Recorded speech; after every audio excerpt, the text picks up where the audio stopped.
আপনার জীবন থেকে চিরকালের মতো আমি হারিয়ে গেছি স্যারজি। আবার যদি কখনো দেখা হয় তখন তখন অন্য জায়গায় দেখা হবে, নতুন রোশনাইয়ের সঙ্গে। রোশনাই মরে গিয়ে নয়নতারার জন্ম হয়েছে। রোশনাই সত্যি আর বেঁচে নেই। বারবার মনে হচ্ছে মেয়েটার ঘুমটা সরিয়ে মুখটা দেখি, কিন্তু কেন মনে হচ্ছে এরকম? ও একজন পরস্ত্রী, মুখটা ঢাকা আছে বলে দেখতে ইচ্ছে করছে বারবার। আপনার মনে যদি থেকে থাকে একমাত্র সেখানেই সে আছে। এখন আমি নয়নতারা হওয়ার সাধনা করছি। আমার জীবনে গভীর সত্যি জানার অপেক্ষায় আছি আমি। যদি কোনোদিনও আপনার সঙ্গে আমার দেখা হয় তাহলে আপনি নয়নতারাকে দেখতে পাবেন। প্রত্যেকটা মুহূর্ত এখনো আমি তোমাকে নিয়ে বাস করি। প্রত্যেকটা মুহূর্তে আমার তোমার কথাই মনে পড়ে। আমার কিছুতেই বিশ্বাস করতে ইচ্ছে করছে না তুমি বেঁচে নেই।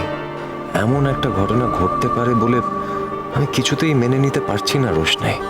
আর এর মধ্যে গরিমা দিদির সঙ্গে আপনার সম্পর্ক ঠিক হয়েও যাবে। রোশনাই মরে গেছে জেনে নিজের মতো করে জীবনটা কাটাতেও পারবেন। বারবার মনে হচ্ছে তুমি আছো, কোনো একদিন তুমি এসে বলবে, স্যারজি আমি ফিরে এসেছি। তবে তাই হোক স্যারজি। আমিও তো চেয়েছি আপনি চিরকাল গরিমা দিদির সঙ্গে ভালো থাকুন। আমি আপনার জীবন থেকে অনেক দূরে চলে এসেছি।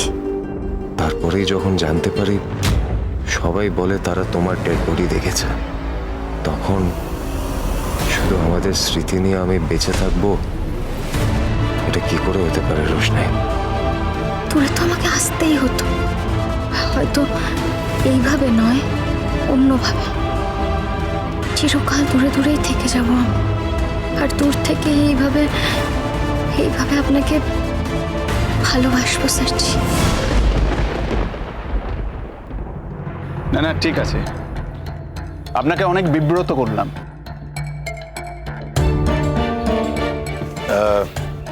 আপনাদের আর কিছু জিজ্ঞাসা করার আছে? না না, এবার আমরা আসবো। বলছিলাম, আপনার সঙ্গে কি কখনো এর আগে আমার দেখা হয়েছিল?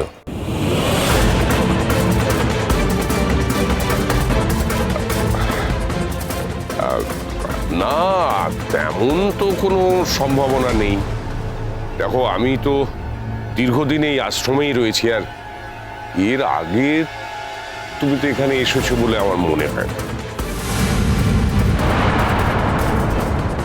না, আসেনি। আপনি ঠিকই বলেছেন। তাও আপনাকে দেখে মনে হলো যে এর আগে আপনাকে কোথাও দেখেছি। তাহলে তো আমার সঙ্গে দেখা হওয়ার কোনো প্রশ্নই ওঠে না। আসলে কি জানো, অনেক মানুষকে না একই রকম দেখতে হয়। তা তুমি কি বিশেষ কাউকে খুঁজছো? না, আসছে।